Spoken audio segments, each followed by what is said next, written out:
Welcome to the next episode of the Austin Bar Association's Counsel of Firsts. I'm your host, Amanda Arriaga, First Latina Bar President. This podcast is made possible by the Texas Bar Foundation. Our guest today is Linda Garza, General Counsel of Siete Family Foods. Linda is a graduate of the University of Texas and University of Houston Law Center. She spent most of her career in public service in the District Attorney's Office in Webb County before joining her family business. Siete Family Foods launched in 2014 as a Mexican-American food brand rooted in family that creates heritage-inspired products made with better-for-you ingredients. And they have a wonderful mantra of family first, family second, business third. By 2022, the company was projected to have retail sales of $250 million and was the fastest-growing Latino Hispanic food brand in the United States. Because of their commitment to the community, Siete Foods also distributes the Juntos Fund, which strives to empower and support Latino communities because Juntos es mejor.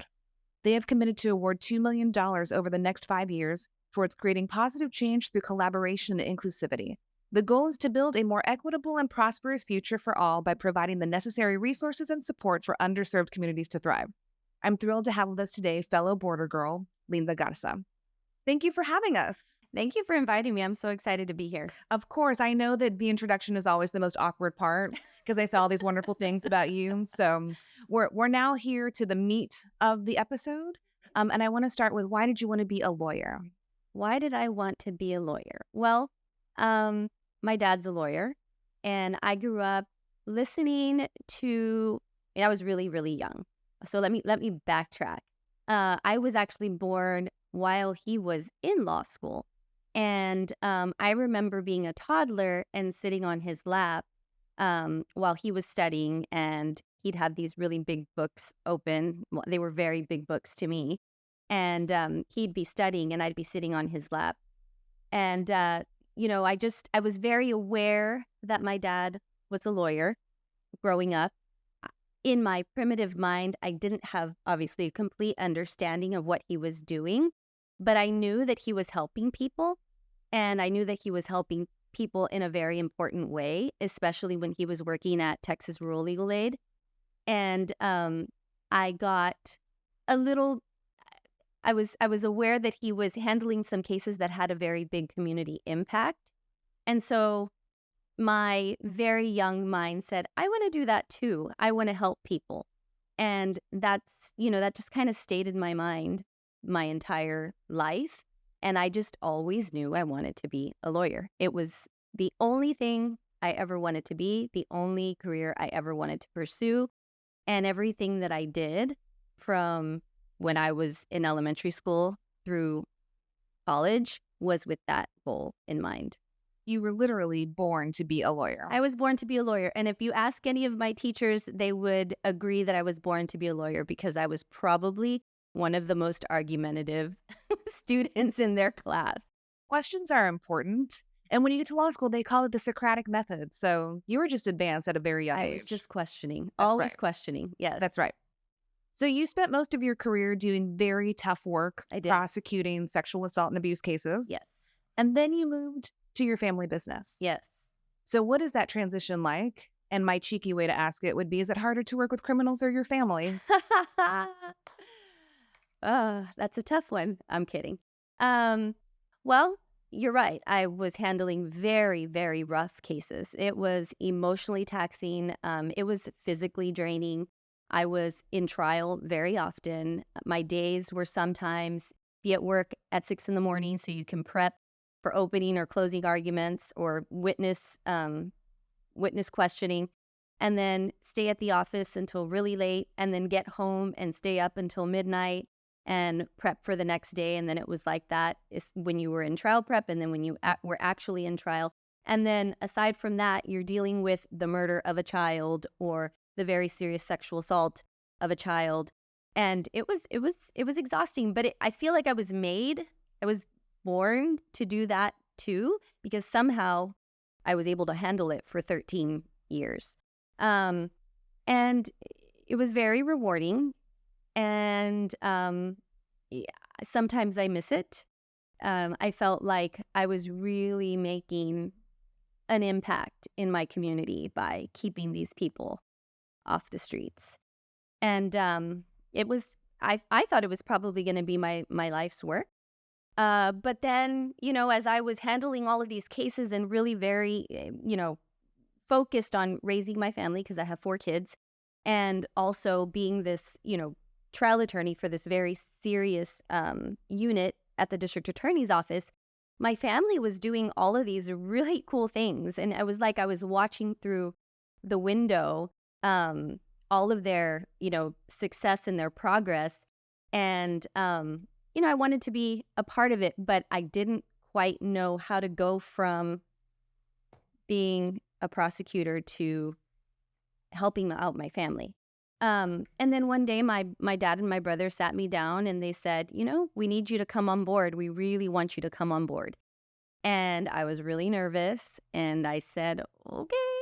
Um, and so there's been a learning curve, obviously, but it's not anything that we didn't all have to figure out going to law school and then getting our first job outside of law school. I mean, they don't teach you how to be a lawyer in law school. They give you the tools. So, I just had to kind of dig up some of my old tools from law school and figure it out. And then I had my dad there and my brother. They're both lawyers. My brother's CEO, but he went to law school. And then my dad, who's been with the company pretty much since day one, as also general counsel. They helped me along the way. I would joke with my dad when he would, hand me a contract that we had to review, and I would say, where's the dead body? I'm confused here. I don't understand this. And we would laugh about it because it really, really was a totally different facet of the law. But I figured it out, and Siete is doing really well, and the legal department is expanding. We've just hired an associate general counsel, and we're really excited with all of the stuff that we offer Siete to help it grow. And it's just been such a great experience. And so, since you are so close and you all spend time on the weekends also, are you able to turn it off? Or are you watching football and then somebody asks about a contract? And I'm guilty of that. So I sit in an office with my dad all day. You can imagine how that goes. I'm the oldest child. And so I sit in an office with my mom and my dad, and now the associate general counsel. And I've always been the most argumentative child. I've always been the one who challenges and who's not afraid to say, all the things. And so there have been some, interesting conversations in the office. But in the end, he's my dad. We love each other very much. We hang out in the evenings. Sometimes I have my parents over for dinner, or on the weekends we go out to dinner. I go over to my parents' house. I very much enjoy being around my family. Um, and it's a very common conversation where I'll say, "Oh, Dad, you know that thing we were working on Monday?" And he'll say, "Ay, mija, I don't want to talk about business right now." And I'll say, "But Dad, just real quick, before I lose the thought." And so we'll have a quick conversation and then go back to enjoying our adult beverages. So, yeah. I love that. My dad will do the opposite. I am not a part of the family business, but when I go home, he'll sometimes just leave a contract on the coffee table and say, if you wanted to look at that, Lightning. if you wanted to look at that and give me your opinion, you could. And I'm the one that's like, Dad, I just want to hang out with you. And he's like, but also, if you would review this 200-page contract and give me some feedback, that would be great. So I That's think we funny. might have parallel families. So to your question, is it easier to work with family or criminals? Oh gosh.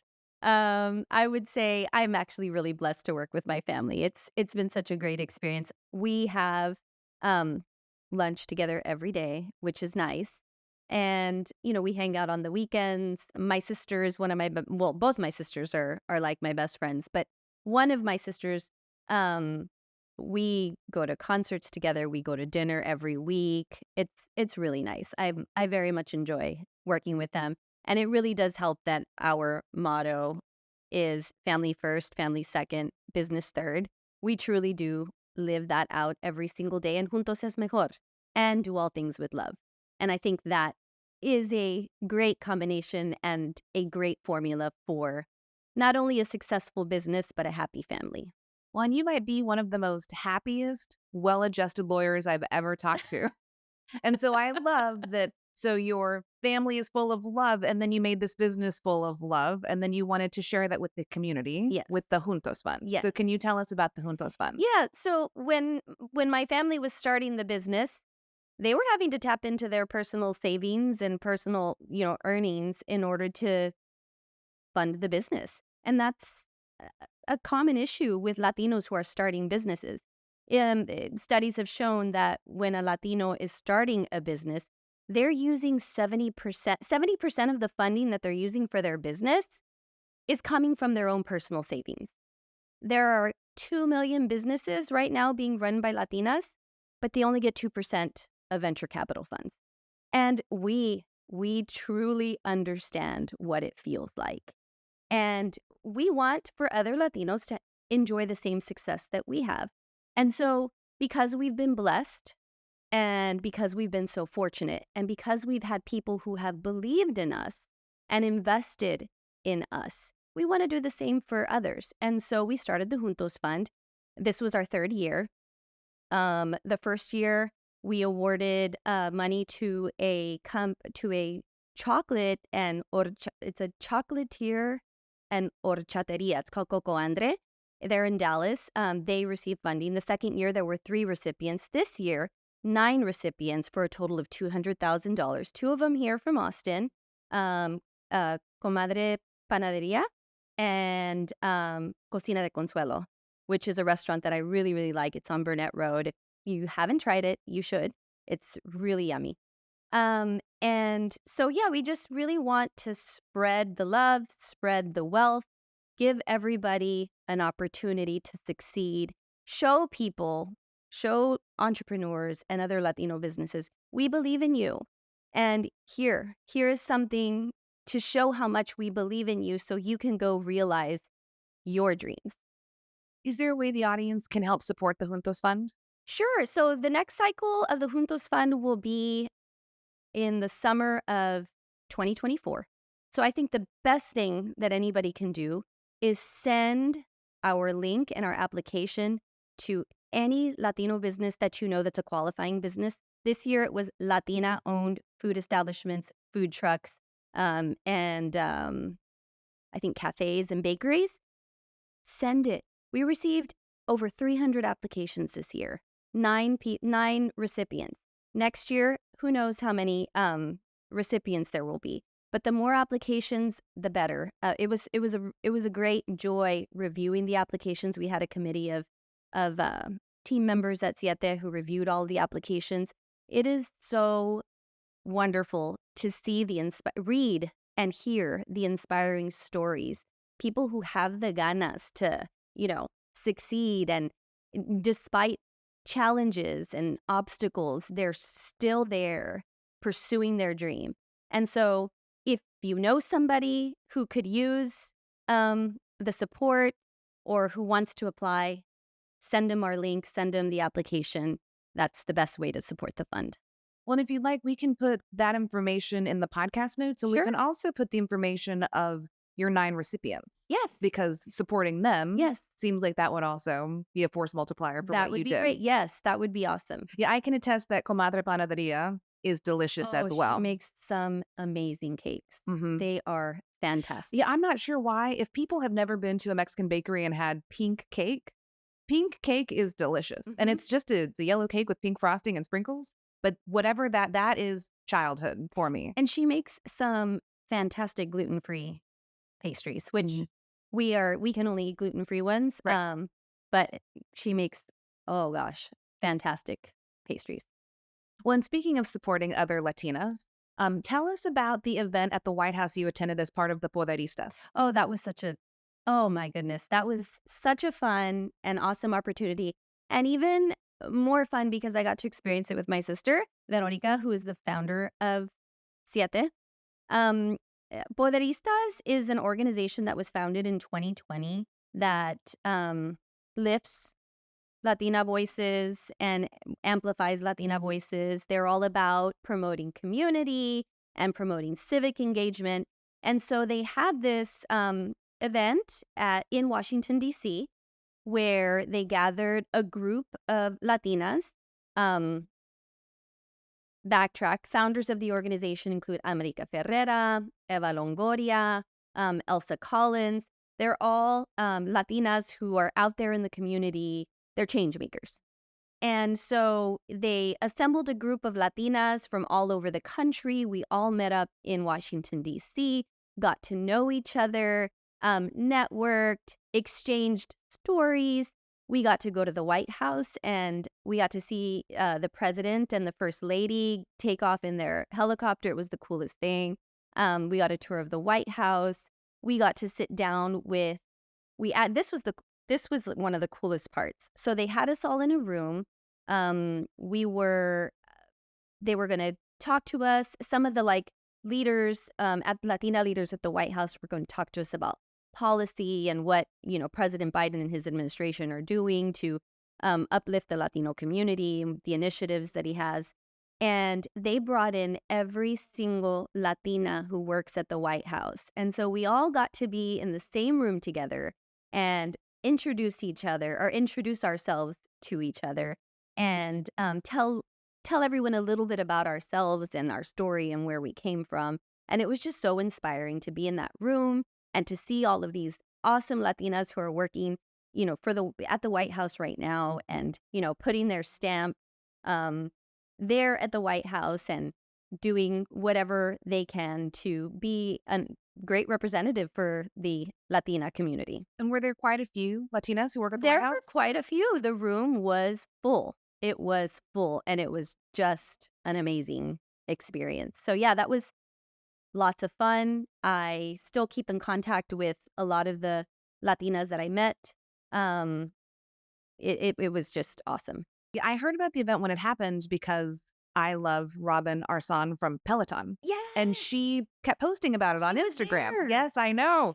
So I'm jealous because that seems like such a fun group of ladies. It was a And lot. so when I was researching you, Google stalking you, and I saw that you were part of that event, I thought, well, that is a wonderful thing, a great representation of the Texas Latinas as well. Yes.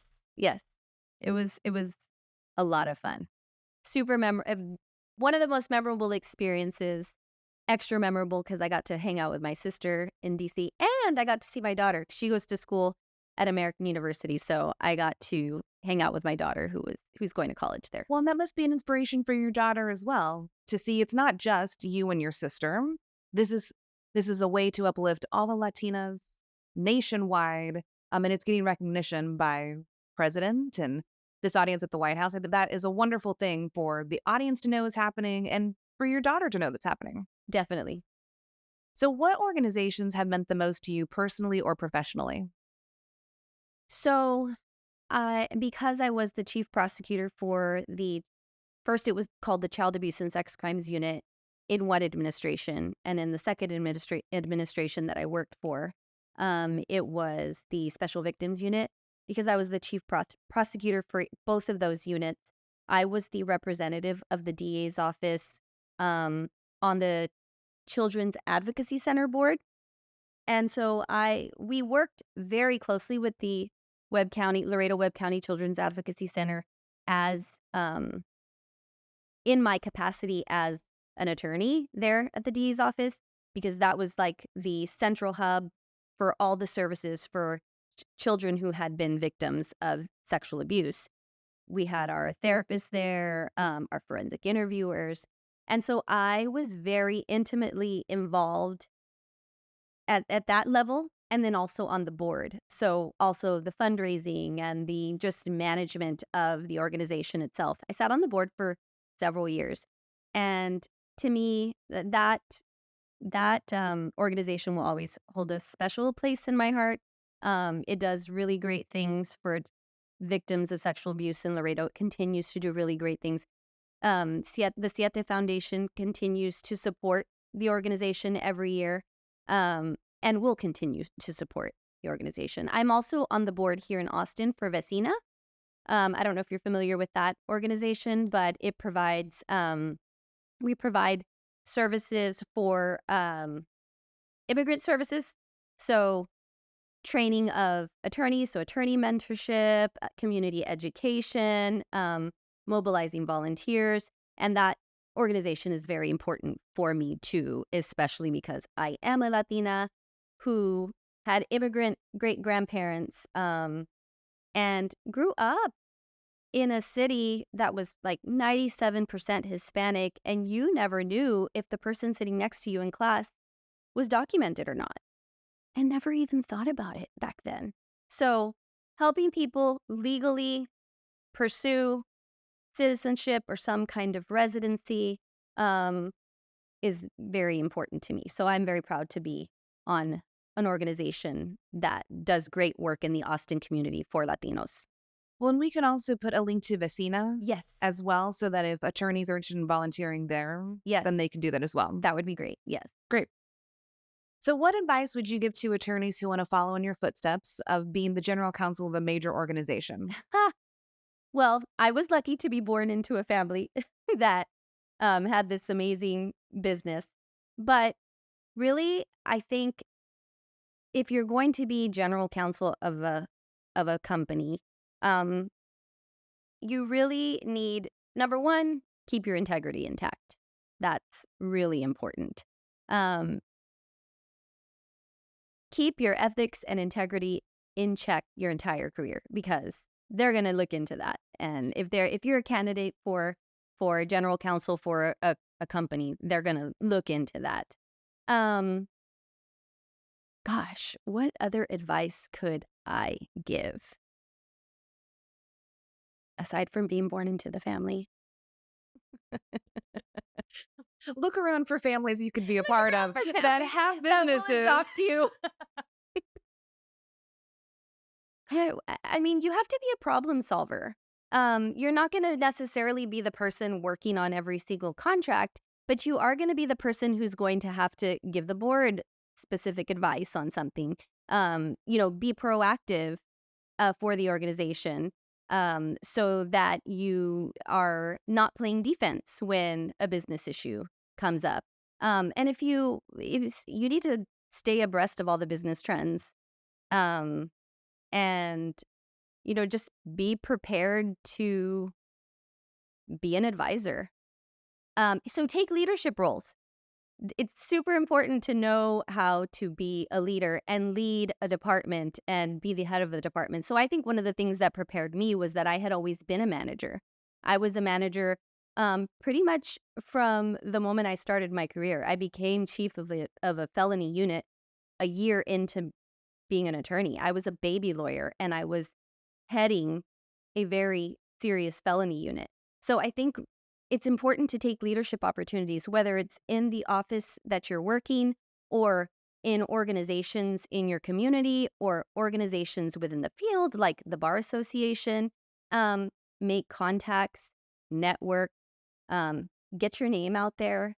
Make sure that everybody knows the good work that you're doing, so that when you apply and they go around asking about you, they say, "Oh yeah, I know her. She's very involved in the Bar Association and very effective as the committee chair for whatever." Or, "Oh yeah, she works for our office and she's done a fabulous job managing this unit. She is ready for whatever all the time." So I think that would be the best advice. When I imagine one of the tenets of keeping your integrity and your ethics intact is I have seen some general counsels throughout my career, and they think their job is just to say yes to the boss.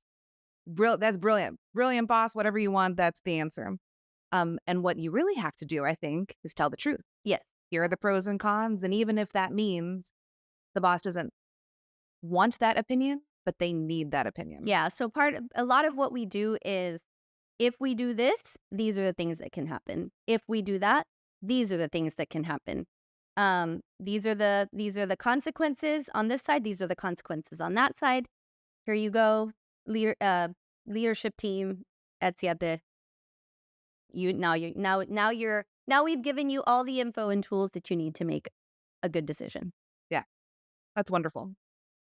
So my last question, that maybe is a little bit difficult, is what's next for you? Gosh, what is next for me? Well, I'm gonna be at Siete for until Siete no longer needs me. Um, but eventually, I think one day I think I'd like to have my own practice. I'm not sure what type of law just yet. I mean, handled prosecution. I've actually also been a criminal defense lawyer. I've done some family, and obviously I've been in the business part as well. But I would like to have my own firm. For now, I'll just keep working for the family business. It's been very rewarding. Um, Especially when I see something that I know that I've worked on, I can see it come to fruition. Um, it's rewarding, and it also gives me a lot of time with my family, not just my parents and my siblings, because all 7 of us work for the company, but also I get to pick up my son every day from middle school. And so it's given me the flexibility that I need right now, um, to function as a um, good general counsel and a good mom. Well, and based on all of your experience and your love of the community, might I suggest that in between waiting for your own firm, you might consider one day running for office. Ah, You run for office, make a difference at a grander level, whatever level that could be. And then when you are that elected official, then I'll bring you back. well, thank you for that. I did run for office once, actually. Now that you are mentioning that, I ran for judge in Webb County back in 2013. It was a county court at law position. I ran against an incumbent who had been there for like well over 20 years, and I lost by about 2,500 votes. Um, it was a very eye-opening experience being a female running for office in a very male-dominated. We do have female judges.